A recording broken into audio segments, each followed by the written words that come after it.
চলছে বাংলার 22শে শ্রাবণ অর্থাৎ 9ই আগস্ট। ঝুলন যাত্রা উপলক্ষে শ্রীরামপুরের রাধাবল্লভ মন্দিরে নৌকো বিলাসের বিশাল আয়োজন করা হয়েছে।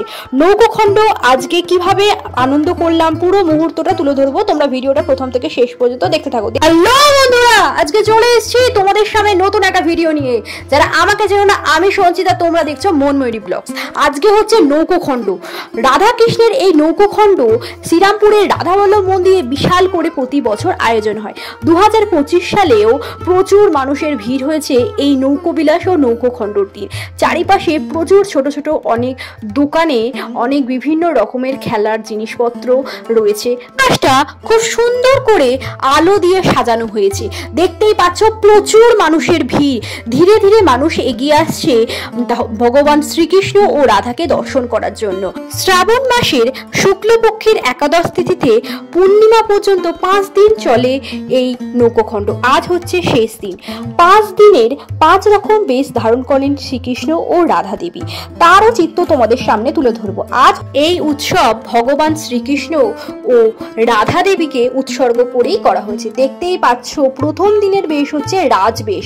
ভগবান শ্রীকৃষ্ণ রাজবেশ ধারণ করেছিল প্রথম দিনকে, যা হচ্ছে 4 আগস্ট।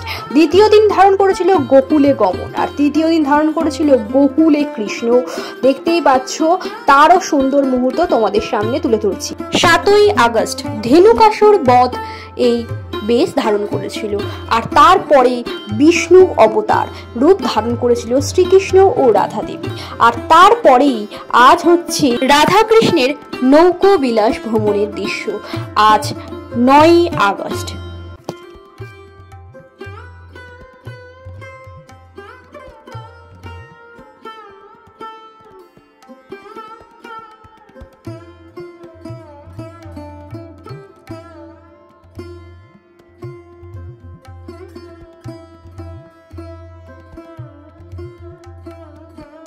কথিত আছে শ্রীকৃষ্ণ সখী এবং গোপিনীদের সাথে কদম গাছের দোলনায় দোল খেতেন, যা এই উৎসবের প্রধান অংশ।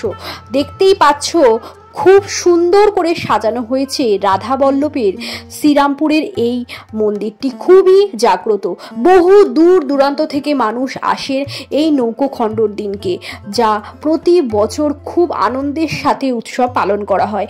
এছাড়াও এই উৎসবের পাশাপাশি নাচ গানেরও অনুষ্ঠান করা হয়েছে। দেখতেই পাচ্ছ ছোট ছোট বাচ্চা মেয়েরা এখানে ঝুলন যাত্রায় নাচ গানেরও অনুষ্ঠান করে।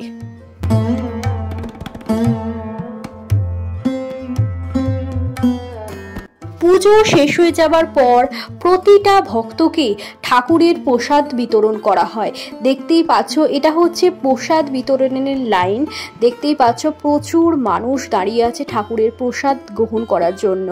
দেখতেই পাচ্ছ খুব এই মন্দিরের চারপাশেই ছোট্ট করে একটি মেলার আয়োজন করা হয়। দেখতেই পাচ্ছ অনেক রকমের টিপ, ক্লিপ, ফুল থেকে শুরু করে বিভিন্ন রকমের ঠাকুরের জিনিসপত্র, গয়না, ঠাকুরের পালক, ঠাকুরের রাধা ও কৃষ্ণের বিভিন্ন রকমের জামা, বিভিন্ন রকমের ঠাকুরের জিনিসপত্র, এছাড়াও বাচ্চাদের ছোট ছোট খেলনা থেকে শুরু করে এবং বিভিন্ন রকমের জলের বোতল, বিভিন্ন রকমের জিনিস এখানে পাওয়া যাচ্ছে। ভিডিওটা তোমাদের কেমন লাগলো আমাকে কমেন্ট করে অবশ্যই জানিও। আর ভিডিওটা তোমাদের যদি ভালো লাগে তাহলে একটা লাইক করে দিও, কমেন্টে অবশ্যই লিখো জয় রাধাবল্লভ।